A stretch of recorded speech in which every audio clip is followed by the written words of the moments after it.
कक्षा 10वीं के एमपी बोर्ड के सभी विद्यार्थी ध्यान दीजिए।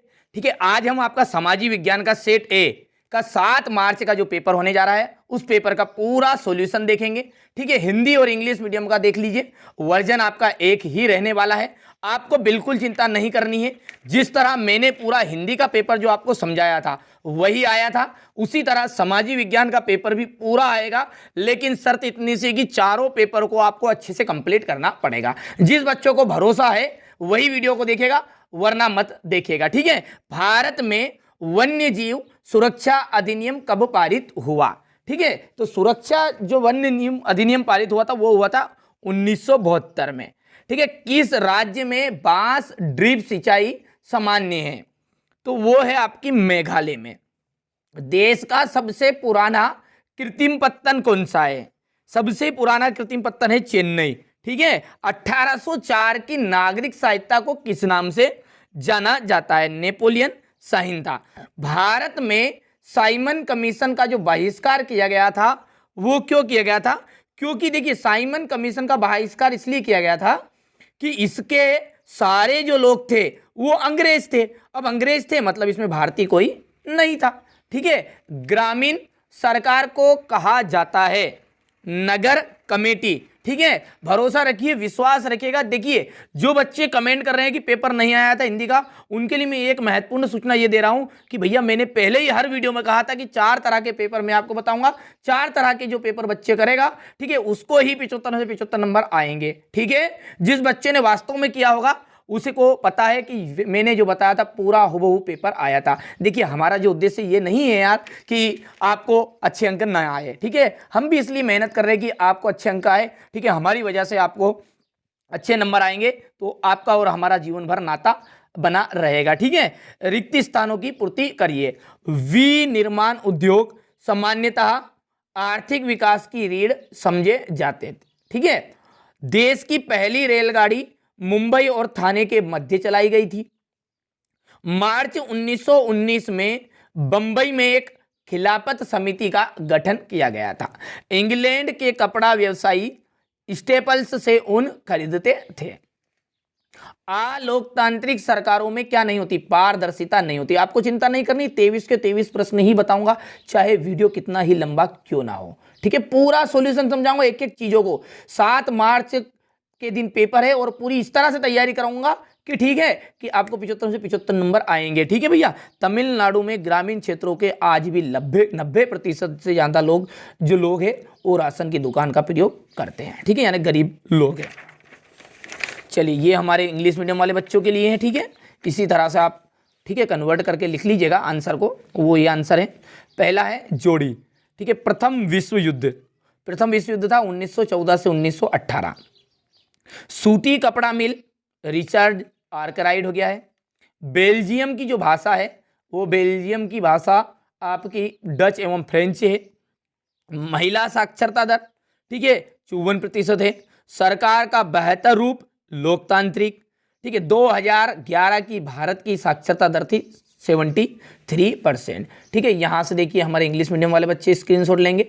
ठीक है, फिर मैं बता रहा हूं यही प्रश्न आएंगे। ठीक है, पेपर का स्ट्रक्चर भले ही किस तरह का होगा, 4 तरह के पेपर करिएगा कंप्लीट। इसलिए बीच में कह रहा हूं कि बच्चे क्या करते हैं, एक तरह का पेपर देखते हैं और फिर बाद में ठीक है अपना भविष्य बिगाड़ लेते हैं। देखिए, हमारा जो उद्देश्य वो यही है कि आप अच्छे अंक प्राप्त करें, चाहे आप चैनल को सब्सक्राइब करें या ना करें, मेरे को उससे कोई फर्क नहीं पड़ता है। ठीक है, मेरा जो उद्देश्य सिर्फ इतना सा है कि मेरी वजह से आपको अच्छे अंक प्राप्त हो। सीमांत सड़क संगठन कब बनाया गया? 1960 में। रोलेट अधिनियम कब लागू हुआ था? अप्रैल 1919 में। कार्यपालिका और विधायिका द्वारा बनाए कानूनों पर अंकुश कौन रखता है? न्यायपालिका रखती है। जीडीपी में सबसे अधिक योगदान किसका है? तृतीयक क्षेत्रक का। बैंक जो होती है वो जमा राशि के एक बड़े भाग को किसके लिए इस्तेमाल करती है? ऋण देने के लिए। भारत में लघु उद्योग में कितने श्रमिक नियोजित है? 2 करोड़। चलिए, यहां से क्वेश्चन नंबर 4 देख लीजिएगा। ठीक है, इंग्लिश मीडियम वाले बच्चे। और 2016 के में भारत जो है विश्व में चीन के बाद सबसे बड़ा तिलहन उत्पादक देश था। बिल्कुल एकदम राइट है। सार्वजनिक क्षेत्र में के उद्योग रिलायंस और टिस्को है। असत्य बात है। 1805 की जो फ्रांसी की क्रांति हुई थी वो असत्य बात है, ठीक है। इसके बाद में यहाँ पर चौथा सत्य हो जाएगा। पांचवा, लोकतंत्र जो होती है एक तरह का गलतियों का पुतला ही होता है, तो इसमें गुंजाइश, ठीक है, होती है गलतियाँ सुधारने की, यहाँ पर असत्य बात है, ठीक है। और ये अंतिम आपका असत्य है, ठीक है भैया। ये तो हो गया क्वेश्चन नंबर 5 तक। इसके बाद क्वेश्चन नंबर 6 को देखिए। भारत में पाई जाने वाली मिट्टियों के नाम। सतत पोषणीय विकास क्या है, पूरा सॉल्यूशन में समझा रहा हूँ, ठीक है। यहाँ से आप स्क्रीनशॉट पहले पेपर का लीजिएगा, ठीक है, ताकि जो हमारे इंग्लिश मीडियम वाले बच्चे हैं, ठीक है, वो इन क्वेश्चनों को देखिए, उनका सॉल्यूशन दे पाना संभव नहीं है। हिंदी मीडियम वाले बच्चों का पूरा सॉल्यूशन समझाऊंगा, ठीक है। यहाँ से आप ध्यान से समझ लीजिएगा। डिजिटल भारत क्या है, बंदरगाह पतन में अंतर, कार्नला क्या था, आयात शुल्क से क्या से है, औद्योगिक मजदूरों से क्या से है। जिन बच्चों ने साल भर मेहनत की है ना, वो बच्चे, ठीक है, अपने आप समझ रहे हैं कि यही प्रश्न आने वाले हैं, ठीक है। पंचांग से क्या से है, ज्ञान आधारित समाज किसे कहते हैं, अधोसंरचना से आप क्या समझते हैं। इसके बाद एक किन उद्योगों का वैश्वीकरण पर बुरा प्रभाव पड़ा, ठीक है। वर्ष 1991 के पूर्व भारत के विदेशी व्यापार की नीति क्या थी। जैव विविधता क्या है या हमारे मानव जीवन के लिए क्यों महत्वपूर्ण है। भारत के वनों को कितने वर्गों में बांटा गया है। एकात्मक शासन का अर्थ बताइए। एटीएम क्या है स्पष्ट कीजिए। मुद्रा के कार्यों की व्याख्या आपको करनी है, ठीक है। इसके बाद में यहां से देखिए, हमें खनिजों के संरक्षण की आवश्यकता क्यों है। भारत के लोगों ने रोलेट एक्ट का विरोध क्यों किया। सत्याग्रह के विचार का क्या मतलब है। भारत में राजनीतिक दलों की भूमिका बतानी है। एक दलीय व्यवस्था को उदाहरण सहित बताना, क्या यहाँ लेकतंत्र के लिए एक सही विकल्प है, ठीक है। तो ये आपका मैंने पूरा पेपर बता दिया, सेट ए है ये, ठीक है। चलिए इसका सॉल्यूशन देखते हैं, कौन से प्रश्न से हम समझेंगे, अच्छे से समझेंगे। क्वेश्चन नंबर जो 6 है, भारत में पाई जाने वाली मिट्टी के नाम बताइए, ठीक है। तो चलिए इसके सॉल्यूशन को अच्छे से समझ लेते हैं। यहाँ से देख लेते हैं, भारत में पाई जाने वाली मिट्टियों के नाम। तो भारत में जो है मुख्य रूप से 6 प्रकार की मिट्टी पाई जाती है। जैसा कि हम पहली जो मिट्टी है वो है काली मिट्टी, ठीक है, जिसको हम रेगर मिट्टी के नाम से भी जानते हैं। किन के नाम जानते हैं, रेगर मिट्टी के नाम से, ठीक है। और दूसरी है जलोढ़ मिट्टी, ठीक है। और लाल मिट्टी, लेटेराइट मिट्टी, मरुस्थली मिट्टी और पर्वतीय मिट्टी। तो ये 6 प्रकार की मिट्टी पाई जाएगी। काली, जिसे हम देखिए कपास युक्त मृदा के नाम से भी जाना जाता है, क्योंकि इसमें कपास की खेती उपयुक्त मानी जाती है, ठीक है। जलोढ़ मिट्टी, सबसे अधिक उपजाऊ मिट्टी जो होती है वहाँ जलोढ़ मिट्टी होती है। इनकी सबकी विशेषताएं भी हम अगले वीडियो में कवर करेंगे, लेकिन हमारा जो यहाँ पर प्रश्न आया है वो है भारत में पाई जाने वाली मिट्टी, ठीक है। तो 6 के नाम आप लिख दीजिएगा, 2 नंबर में आएगा, ठीक है। अब देखिए इसी के अथवा में सतत पोषणीय विकास से क्या आशय है। देखिए सतत पोषणीय विकास का मतलब क्या होता है वो समझिए, ठीक है। देखिए विकास का मतलब होता है प्रोग्रेस करना, तरक्की करना। पोषणीय का मतलब होता है जिसे अच्छी तरह से हम, जैसे कोई बच्चा होता है तो उसको अच्छी तरह से खिलाया पिलाया जाता है, तो उसको कहलाते हैं पोषण, पोषण देना, उसको विटामिन मिलना। सतत का मतलब है निरंतर, तो निरंतर विकास चलने वाली प्रक्रिया ही क्या कहलाती है, सतत पोषणीय विकास। अब ये किस तरह, तो वो देखिए यहाँ पर लिखा हुआ जिसमें समझ में आ जाएगा। विकास की ऐसी प्रक्रिया जिसमें पर्यावरण को नुकसान ना हो, मतलब विकास तो हम करें, प्रोग्रेस करें, तरक्की करें, लेकिन हमारे पर्यावरण को नुकसान नहीं होना चाहिए। साथ ही साथ भविष्य में जो आने वाली पीढ़ियां है उनकी जरूरतों को भी अनदेखा ना किया जाए।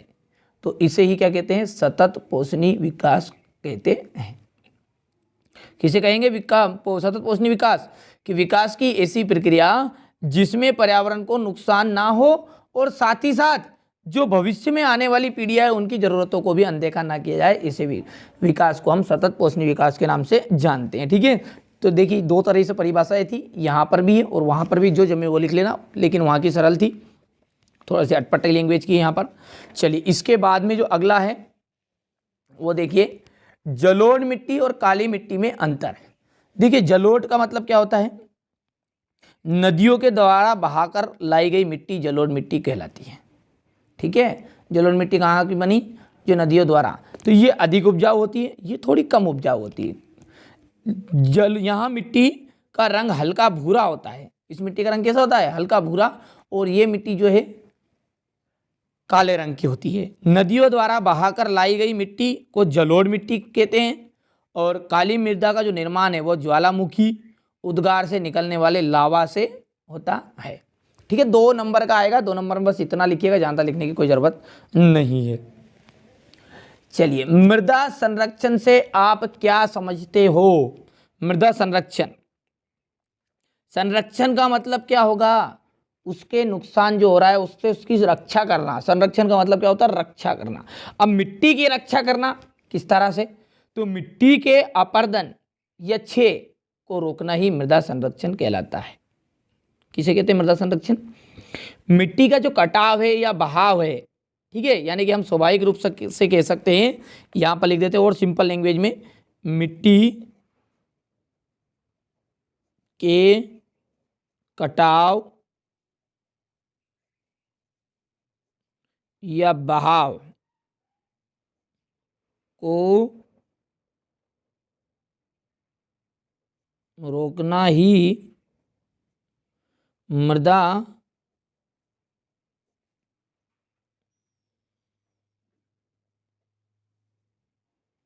संरक्षण कहलाता है। ये इसी को हम कहते हैं। यानी कुल मिला के बात है, मिट्टी जो हमारी उपजाऊपन कमी हो रही, मिट्टी की उपजाऊपन को उसको रोकना ही क्या कहलाता है?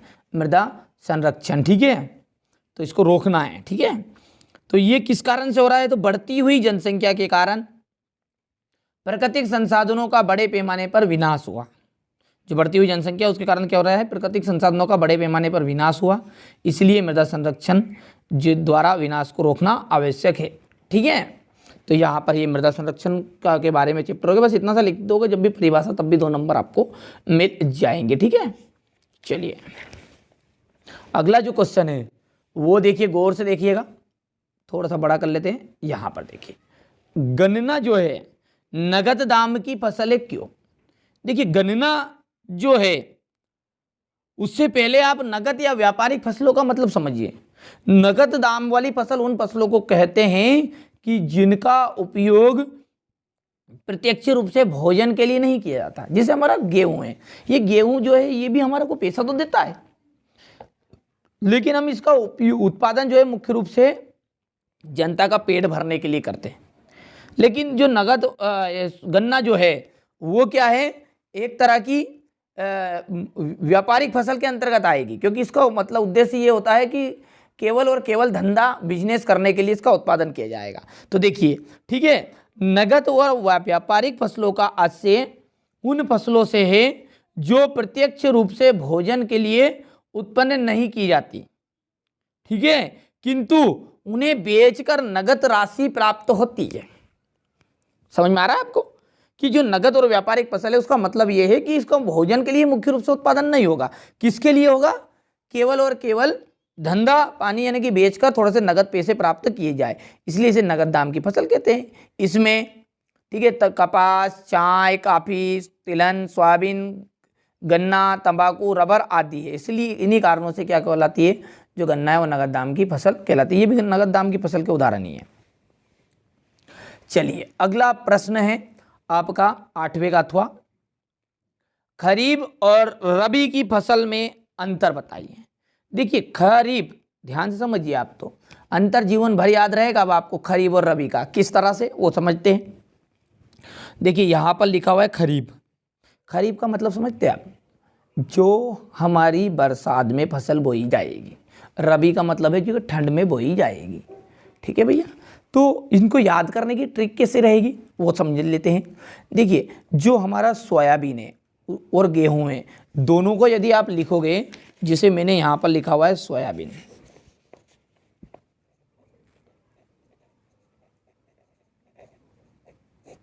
और एक तरफ लिख दिया मैंने गेहूं, ठीक है, इन दोनों में से नाम कौन सा बड़ा है?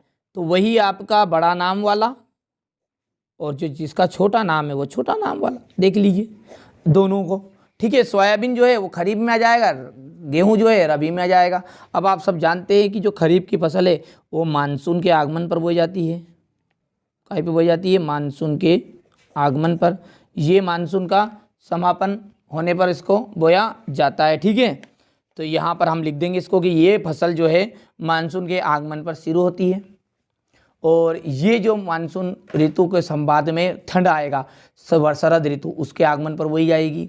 इन फसलों को पकने के लिए कम समय लगता है। सोयाबीन को आपने देखा होगा जल्दी जल्दी आ जाते हैं, लेकिन गेहूं को पकने में अधिक समय लगता है। 2 नंबर का अंतर है, इसलिए 2 नंबर के लायक तो ये हो गया।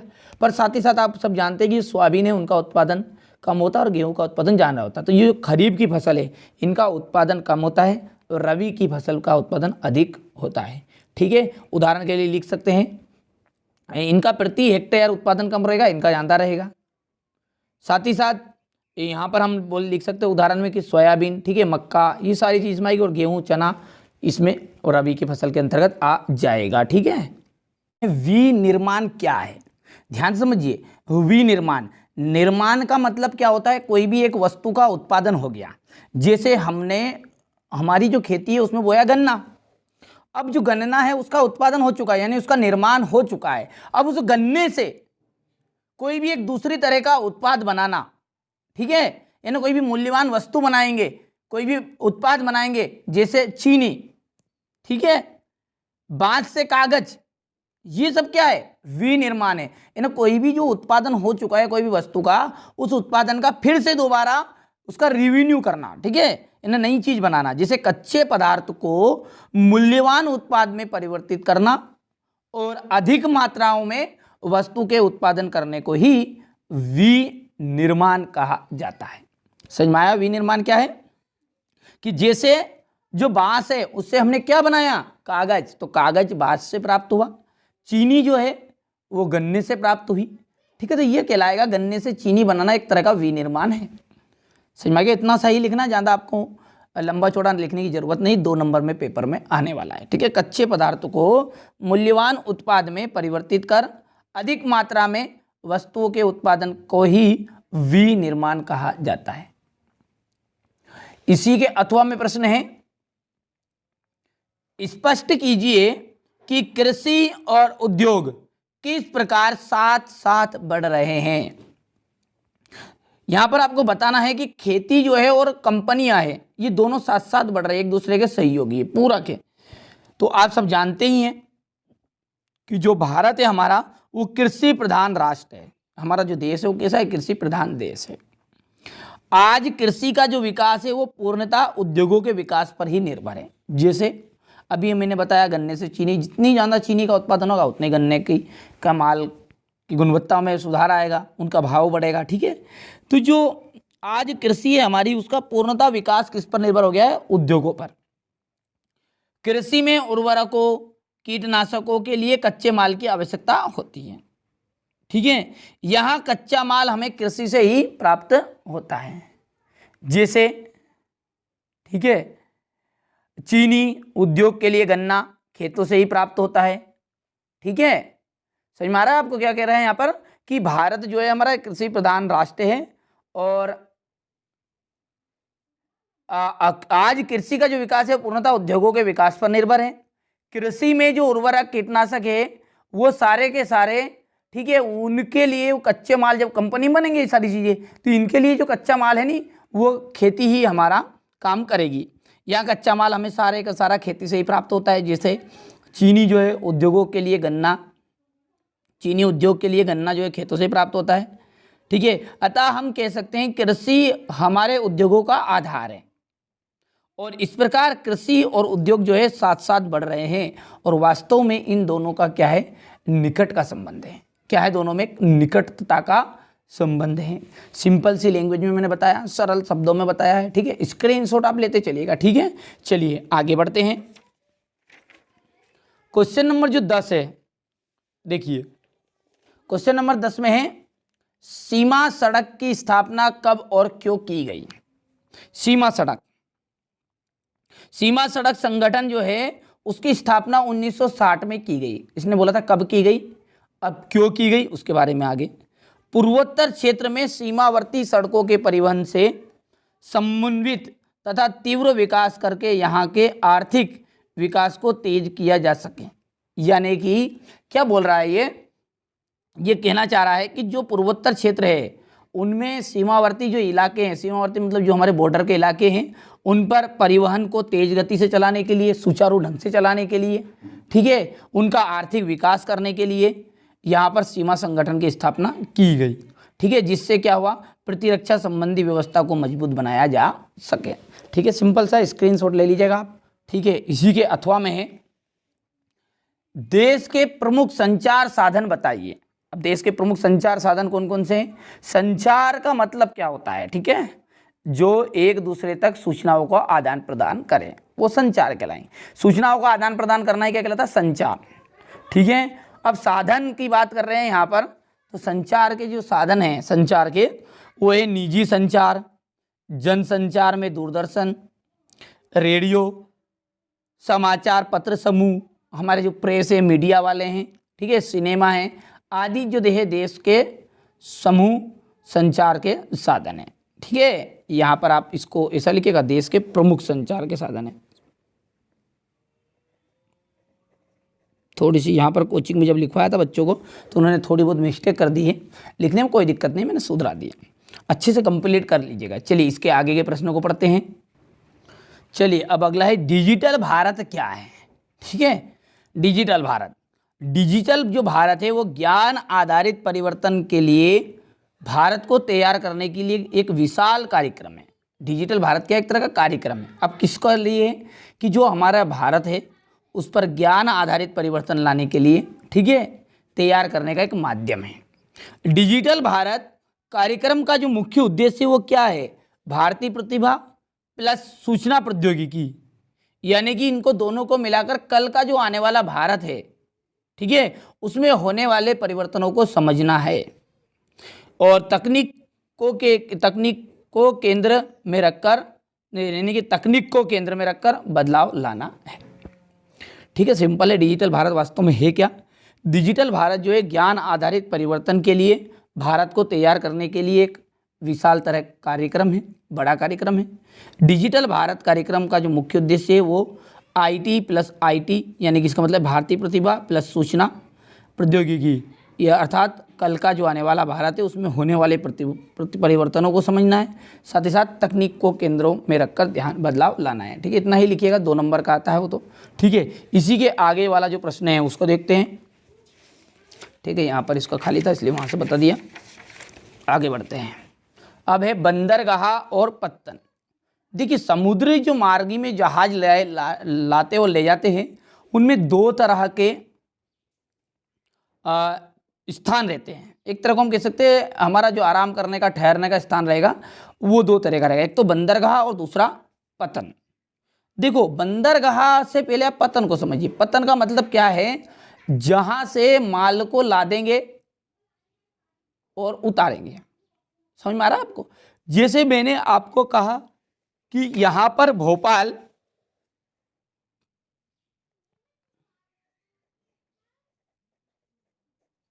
और उज्जैन, तो माल को यहां से हम चढ़ाएंगे, कहां से? भोपाल को यहां से ला देंगे और यहां उतारा जाएगा। ध्यान से समझिएगा, जीवन भर याद रहेगा, ठीक है। तो ये जो लादना और उतारने वाले स्थान हैं इनको हम कहेंगे पत्तन। क्या कहेंगे? पतन। पर जो बीच में अब इंदौर पड़ेगा, देवास पड़ेगा, जो भी चीजें हैं, ये बीच वाला जो मार्ग है जहाँ पर व्यक्ति रुकेगा ढाबे के ऊपर, ठीक है, यानी कि रेस्टोरेंट में खाना खाएगा, ठीक है, सोने बैठने की व्यवस्था होगी बीच में। जो भी इंदौर में रुकेगा वो भले उज्जैन में रुके, ठीक है, सॉरी उज्जैन नहीं, बीच में भले वहाँ वो, समझ में आ रहा है आपको, आष्टा में रुके या कहीं पर भी रुकेगा बीच में, लेकिन ना तो भोपाल ना उज्जैन, जो बीच का जो रास्ता है उस बीच रास्ते में कोई सी भी चीज़ बनाई ठहरने की तो वो कहलाएगी आपकी बंदरगाह, ठीक है। क्या है वो?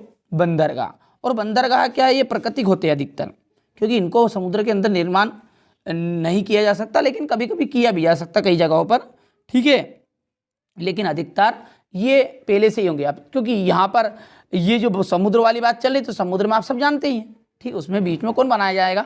हालांकि अब नई नई टेक्नोलॉजी द्वारा बनने लग गए, पर पहले से थे मौजूदगी में, ठीक है। तो यहाँ पर ध्यान से देखिए, जलयानों और जहाज़ों के तट पर आने जाने और ठहरने के स्थान को क्या कहते हैं? बंदरगाह कहते हैं। समझ में आ गया? बंदरगाह की जो जलयानों है और जहाज है उनके तट पर आने जाने के और ठहरने के स्थान को बंदरगाह कहा जाता है। जबकि पत्तन क्या है?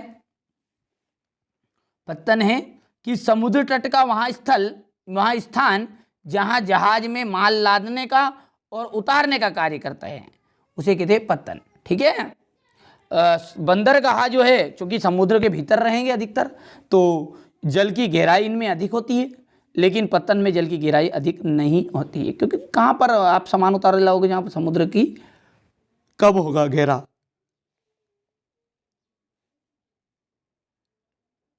ये प्राकृतिक होते हैं तथा इनका निर्माण भी किया जा सकता है, लेकिन ये प्राकृतिक नहीं होते क्योंकि इनको बनाया जाता है कि कहाँ से हमें माल उतारना है। बढ़िया बाकायदे जैसे रेलवे स्टेशन रहता है ना, इस तरह से बनाया जाता है।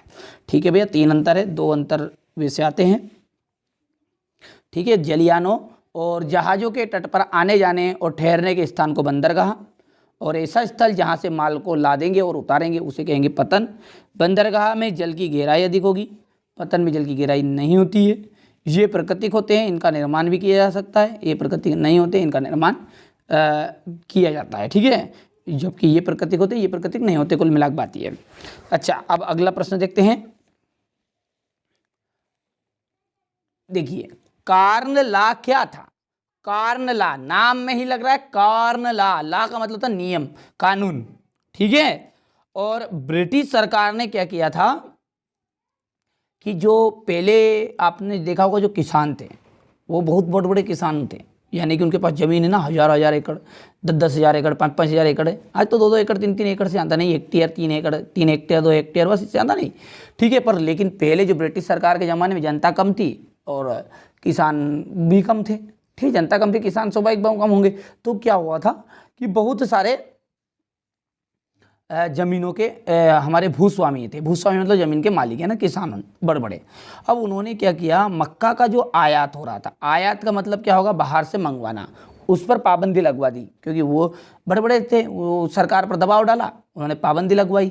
ठीक है, सरकार पर प्रेशर डाला, जिससे क्या हुआ था कि सरकार उनकी बातों को मद्देनजर रखते हुए एक नियम लाई, जिसके कारण उन्होंने मक्का के आयात पर पाबंदी लगा दी। जिससे क्या फायदा था किसानों को कि उनकी मक्का का भाव बढ़े। ठीक है, जब उनको अधिक भाव मिलेगा तो पैसे अधिक मिलेंगे, इसलिए कर रहा था। तो ब्रिटिश सरकार ने बड़े भूस्वामियों के दबाव में, ठीक है, मक्का के आयात पर पाबंदी लगा दी थी। जिन कानूनों के सहारे सरकार ने यहाँ पाबंदी लगाई उसे ही कार्न ला कहते हैं। उस कानून को क्या कहते हैं, कार्न ला के नाम से जाना जाता है। ठीक है, तो यहाँ पर ये प्रश्न था कार्न ला क्या है, समझ में आ चुका होगा कि ब्रिटिश सरकार ने बड़े बड़े जो भूस्वामी थे उनके दबाव में रहकर मक्के के आयात पर पाबंदी लगा दी, मक्का बाहर से मंगवाना बंद कर दिया। तो जिन कानूनों के सहारे यहाँ पाबंदी लगाई थी सरकार ने, उन्हें ही क्या कहते हैं, कार्न ला का नाम से जानते हैं। समझ में आया इतना? चलिए, इसके बाद में अब इसी के अथवा में आयात शुल्क से क्या आशय। देखिए, आयात शुल्क जिस तरह से हम जो हमारे कोई भी वस्तु मंगाते हैं और उसके ऊपर जो जीएसटी लगती है, ठीक है, जैसे हमने देश के अंदर मंगाया सामान या कोई भी बाहर से मंगाए तो भी जीएसटी लगेगी। लेकिन ये आयात शुल्क का मतलब ये है कि जो हमारी बॉर्डर के ऊपर हमने जैसे अमेरिका से कोई माल मंगवाया और माल मंगाने के बाद में जो बॉर्डर के ऊपर जो भारत में जैसे अंदर घुसेगा तो वहाँ पर बॉर्डर पर एक शुल्क लगेगा, जिसे ही हम कहेंगे आयात शुल्क, टैक्स। ठीक है, तो आयात शुल्क जो है किसी दूसरे राष्ट्र से आने वाली चीज़ों पर वसूल किया जाने वाला शुल्क है। आयात शुल्क क्या है, जब कोई भी दूसरे राष्ट्र से आने वाली वस्तु है उन पर वसूल किए जाने वाला टैक्स शुल्क ही आयात शुल्क के नाम से जाना जाता है। यहाँ कर या फिर ये शुल्क उस जगह लिया जाता है जहां से वहां वस्तु देश में अंदर आती है। मैंने कह दिया बॉर्डर पर, अर्थात सीमा पर, बंदरगाह पर या हवाई अड्डे पर, 3 जगहों पर आयात शुल्क लिए जाते हैं। ध्यान रखना तीनों बातों को। आयात शुल्क कहाँ कहाँ पर लिए जाते, तो सीमा पर, बॉर्डर पर हो गया, बंदरगाह पर और हवाई अड्डे पर। इतना क्लियर है, स्क्रीनशॉट लीजिए तुरंत ही। ठीक है, अगला है औद्योगिक मजदूर से क्या आशय है। औद्योगिक मजदूर, देखिए उद्योगों में यानी कारखानों में काम करने वाले मजदूर ही क्या कहलाते हैं, औद्योगिक मजदूर कहलाते हैं। ठीक है, सिंपल है, ज़्यादा कठिन नहीं है। जो भी कंपनियों में जो काम करने वाले, ठीक है, हेल्पर ऑन रहेंगे, जिसे हम हेल्पर कहते हैं, उन्हें ही क्या कहते हैं, औद्योगिक मजदूर। जब हम औद्योगिक मजदूरों की बात करते हैं तो हमारा आज से कारखानों में कार्य करने वाले मजदूरों से होता है। यानी हम इसको परिभाषा के रूप में भी ढालना चाहे तो इस तरह लिख दीजिएगा कि कारखानों में काम करने वाले मजदूरों को ही, ठीक है, औद्योगिक मजदूर कहा जाता है। ठीक है, लिख सकते हैं आप। इसी के अथवा में सेठ हुक्म चंद कौन थे? तो भैया ये मारवाड़ी व्यवसायी थे। ठीक है, जैसा कि आप जानते हैं व्यापारियों में सबसे ज़्यादा दिमाग जो तेज तर्राट रहते हैं वो मारवाड़ियों का ही चलता है। तो सेठ हुकुमचंद जो थे 1917 में कोलकाता में देश की पहली जूट मिल लगाने वाले मारवाड़ी व्यवसायी थे। ठीक है, 1917 में क्या किया इन्होंने, कलकत्ता में इन्होंने देश की पहली जूट मिल लगाई और ऐसे मारवाड़ी थे जिन्होंने चीन के साथ भी व्यापार किया था। देखिए 2 नंबर में आता है, तो ज़्यादा आपको बड़ा लंबा चौड़ा नहीं लिखना है भैया। ठीक है, हमारा उद्देश्य सिर्फ इतना सा है कि आप अच्छे अंक प्राप्त करें और इसी उद्देश्य से हम मेहनत भी कर रहे हैं आपके लिए। ठीक है, और यदि आपको लगता है कि हम मेहनत कर रहे हैं तो चैनल को सब्सक्राइब अभी तक नहीं किया नहीं तो सब्सक्राइब जरूर कर लीजिएगा। चलिए, अब क्वेश्चन नंबर 14 है, वेलम क्या है? मेरी जवाबदारी है आपको वार्षिक में टॉपर बनाने की। आप केवल जो चीज़ें बताई जा रही उन्हें, देखिए थोड़ा सा समय लग रहा है सारी चीज़ें कंप्लीट करने में, तो बिल्कुल जल्दी तैयारी कर रहे हैं, अच्छे से कंप्लीट करिए। वेलम, देखिए वेलम क्या है? चर्मपत्र या जानवरों के चमड़े से बनी लेखन सतह है। जो जानवर हैं उनके चमड़ों से बनी हुई, जैसे हमारे जो कागज है, ये कागज किससे बना है? बांस से इनसे बना है। ठीक है, तो जो वेलम है वो वेलम क्या है? चर्मपत्र या फिर हम बोल सकते हैं जानवरों के चमड़े से बनी हुई एक लेखन सतह रहेगी, उसे हम वेलम के नाम से जाना जाता है। इसी के अथवा में है उल्मा और फतवा से क्या आशय? तो उल्मा के किसको कहेंगे? देखिए इस्लामी कानून और शरिया के विद्वान को उल्मा कहलाते हैं। ठीक है, इस्लामी कानून जानते थे उनके विद्वानों को क्या कहा जाता था? उल्मा।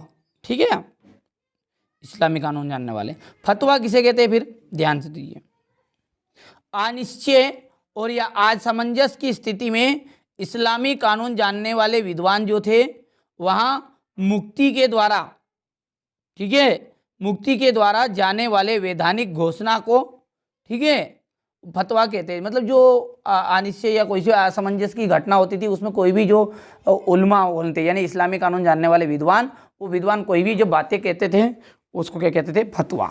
ठीक है, वो घोषणा कोई भी बात की करते थे। चलिए अगला है त्रिपिटिका कोरियाना क्या है? त्रिपिटिका कोरियाना 13वीं शताब्दी के मध्य में त्रिपिटिका कोरियाना उंडलोस्क मुद्रा के रूप में बौद्ध ग्रंथों का कोरियाई संग्रह है। ठीक है, तो ये 15वां है, बहुत सिंपल है, छोटा सा था। ठीक है, यहाँ पर आप इसे कंप्लीट कर लीजिएगा।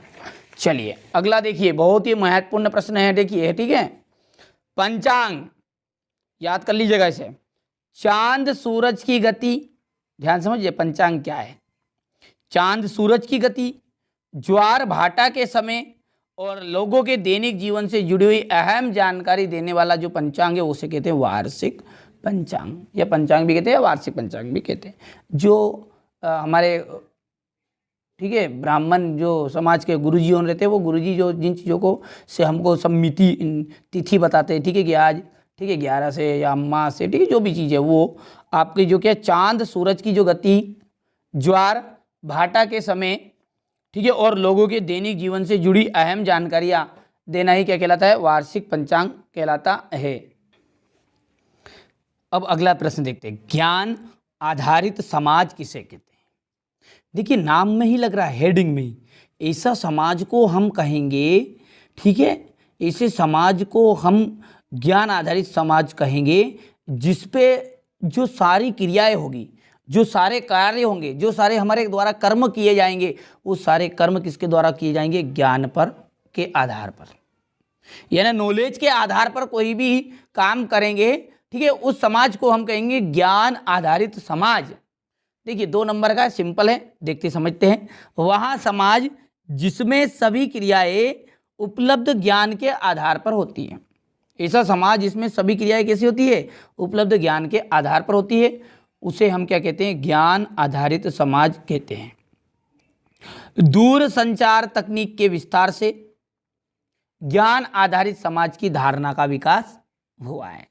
किसका विकास हुआ है? दूर संचार तकनीक जो है हमारी आजकल जो टेक्नोलॉजी चली नई नई, उनके कारण ज्ञान आधारित समाज का विस्तार ज़्यादा हुआ है। ठीक है, सिंपल सा है, बस इतना सा लिखना है, 2 नंबर का प्रश्न आएगा। चलिए तो आगे बढ़ते हैं। अगला प्रश्न है अधोसंरचना किसे कहते हैं? अधोसंरचना, देखिए एक तरह की सुविधाएं हैं या क्रियाएं हैं जिनको हम अधोसंरचना कहेंगे। सारी चीज, जैसे उदाहरण समझिए, ऊर्जा परिवहन के साधन, बांध, हमारा जो एजुकेशन सिस्टम है यानी कि शिक्षा विभाग, शिक्षा हो गया, स्वास्थ्य सुविधा है, ये सब क्या है? अधोसंरचना है। जैसे किस तरह बोलेंगे कि वे सुविधाएं एवं क्रियाएं, ऐसी सुविधाएं एवं क्रियाएं जो उत्पादन के कार्यों में सहायक होती हैं। वे सुविधाएं और वे क्रियाएं जो उत्पादन के कार्यों में सहायक होती है उसे हम अधोसंरचना कहते हैं। जैसे ऊर्जा परिवहन के साधन, बांध, शिक्षा, स्वास्थ्य सुविधाएं आदि। ठीक है, स्क्रीनशॉट के माध्यम से आप इसे अच्छे से कंप्लीट भी कर सकते हैं। चलिए तो आगे बढ़ते हैं। क्वेश्चन नंबर जो 17 है वो है किन उद्योगों पर वैश्वीकरण का बुरा प्रभाव पड़ता है? ऐसे कौन से उद्योग है जिन पर वैश्वीकरण का बुरा प्रभाव पड़ा? तो बैटरी जो है, ठीक है, देखो वैश्वीकरण का मतलब है, वैश्वीकरण का मतलब ये है कि जो संपूर्ण राष्ट्र वो एक इकाई के रूप में कार्य करेंगे, यानी सारे देश मिलकर, कोई सा भी देश जैसे पाकिस्तान या अमेरिका है तो अमेरिका में जाकर मैं कंपनी खोल सकता हूँ, वहाँ के देश वाला आके यहाँ पर कंपनी खोल सकता है। ये सारे जो देश मिलकर एक इकाई के रूप में कार्य करेंगे, सबका उद्देश्य यही होगा कि देश को आगे बढ़ाए। ठीक है, ठीक है भैया, सारे राष्ट्र मिलकर आगे बढ़े। तो इसके कारण इसका बुरा प्रभाव किस पे पड़ा? बुरा प्रभाव ये पड़ा कि जो बैटरी है, ठीक है, संधारित्र है यानी कि जो सेल है, प्लास्टिक और खिलौने हैं, टायर है, डेयरी उत्पाद है, डेयरियों के उत्पादक, खाद्य तेल है, इन सभी के ऐसे उदाहरण हैं जो ये जो बदलता हुआ दौर है, इस बदलते हुए दौर में कंपटीशन के सामने टिक नहीं पाए। आज बैटरी को कौन लाना चाहता? 24 घंटे लाइट हो गई, ठीक है, खत्म हो गया, समझ गए आप। सेल, पहले वो सेल वाली बैटरी चलती थी, कितनी चलती थी, अब चल रही क्या? नहीं चल रही। ठीक है, खिलौने भी तरह तरह के अब खत्म होते जा रहे हैं, अलग अलग तरह के खिलौने आ गए। ठीक है भैया, टायर उद्योग में भी कमी आ गई क्योंकि अब ऐसे टायर जो पंचर ही नहीं हो रहे धीरे धीरे। डेयरी उत्पाद, ठीक है, डेयरी के जो उत्पाद हैं वो भी खत्म, धीरे धीरे नष्ट हो रहे। तो ये जो है ये क्या है? ऐसे उदाहरण है जहां प्रतिस्पर्धा के कारण ये छोटे विनिर्माताओं पर कड़ी मार पड़ी हुई है, यानी ये पूरी तरह बंद होने के कगार पर हो गए। कई इकाइयाँ तो बंद हो गई हैं और जिनके चलते अनेक जो श्रमिक है वो बेरोजगार हो गए हैं। तो इतना लिखिएगा। ठीक है, ये क्वेश्चन नंबर 17 था आपका। वर्ष 1991 से पूर्व भारत की जो विदेशी व्यापार की नीति क्या थी, वहां देखते हैं। जो 1991 है उस तक आयातों पर नियंत्रण रखा गया था, यानी बाहर से कोई भी आइटम या कोई भी वस्तु नहीं मंगाई जाएगी। इस अवधि में केवल अनिवार्य वस्तुएं जैसे मशीनरी, उर्वरक और पेट्रोलियम का ही मुख्य रूप से आयात किया गया। ध्यान से समझिएगा, क्या बोला है मैंने कि वर्ष 1991 तक आयातों पर नियंत्रण रखा गया। इस अवधि में केवल अनिवार्य वस्तुओं का ही मुख्य रूप से आयात किया गया। देश के उत्पादकों को विदेशी प्रतियोगिता से बचाने रखने के लिए और संरक्षण की नीति को अपनाया गया। यानी कि जो बाहर से जो देखिए कंपटीशन आज बढ़ रहा है, आप समझ रहे, जैसे चीन का माल आ रहा है भारत में, तो वहाँ के जो आइटम है खिलौने हैं, जो हमारे देश में खिलौने हैं वो यदि 5,000 के मिलते तो वही आइटम वो आपको उससे ज़्यादा सुविधा है 2,000 वाले आइटम में दे देगा।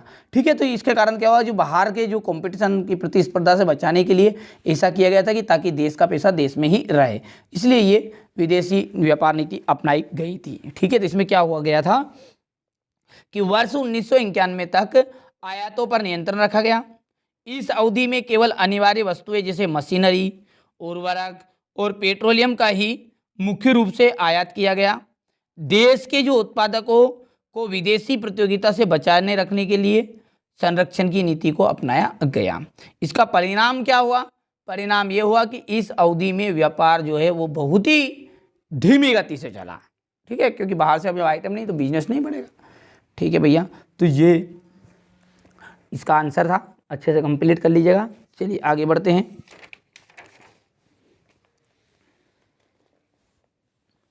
जैव विविधता क्या है, यहाँ मानव के लिए क्यों महत्वपूर्ण है, तो समझते हैं जैव विविधता क्या है। देखिए इसका जो आंसर है आप यहाँ से देखिएगा, क्योंकि यहाँ पर सिंपल लैंग्वेज में है।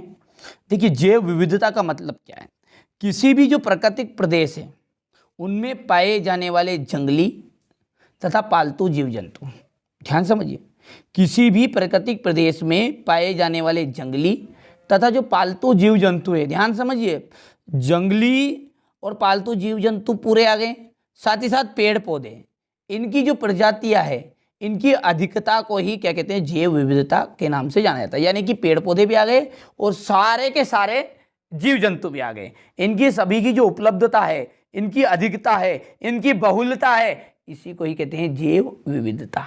ठीक है भैया, सिंपल है। तो 2 नंबर में इतना सा लिखना है आपको। और आगे का जो प्रश्न बोल रहा है वो क्या बोल रहा है कि यह मानव जीवन के लिए क्यों महत्वपूर्ण है।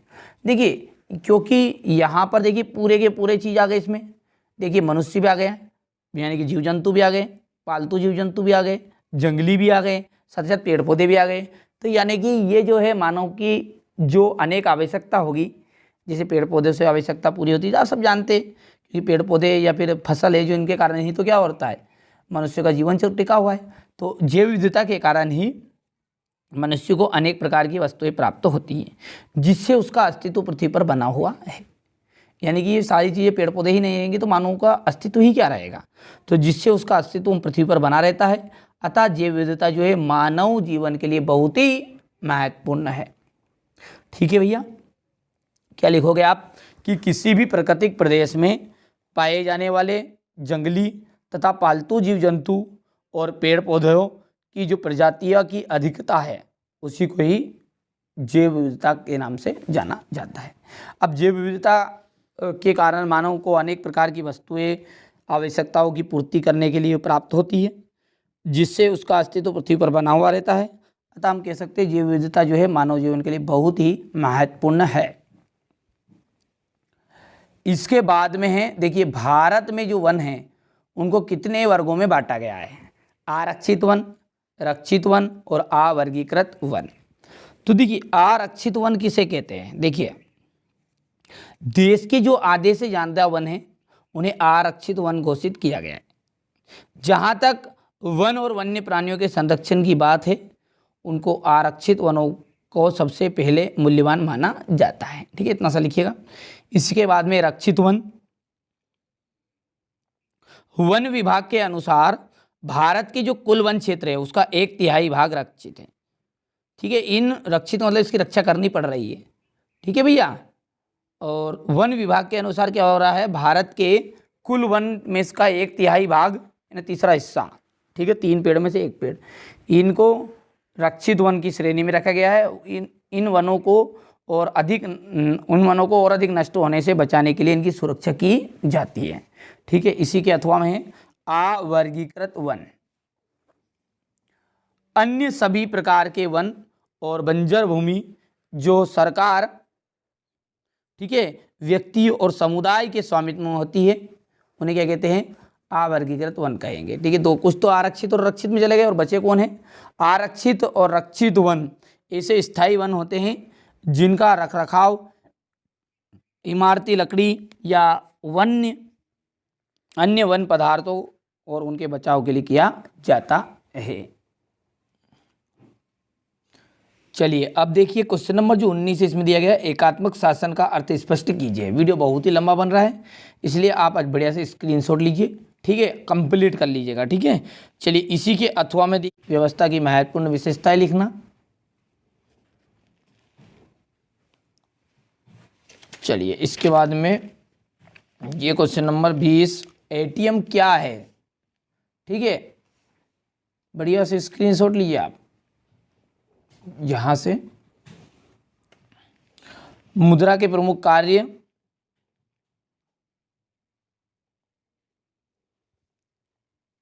इसके बाद में यहां पर, ठीक है, क्वेश्चन नंबर जो 21 है इसमें दिया गया है हमें खनिजों के संरक्षण की आवश्यकता क्यों है, तो ये एक प्रश्न रहा इसका।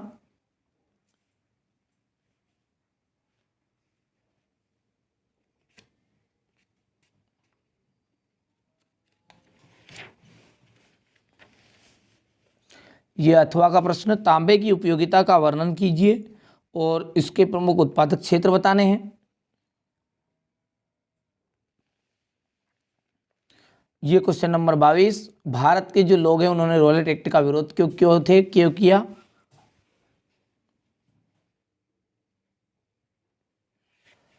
इसके बाद में यहां पर ये क्वेश्चन नंबर 3,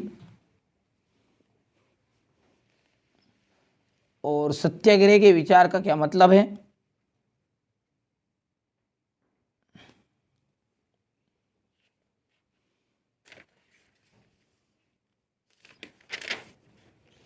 क्वेश्चन नंबर 23 देखिए, भारत में राजनीतिक दल की भूमिका।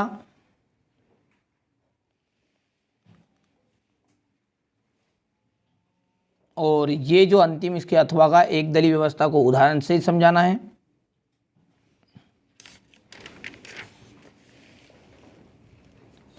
तो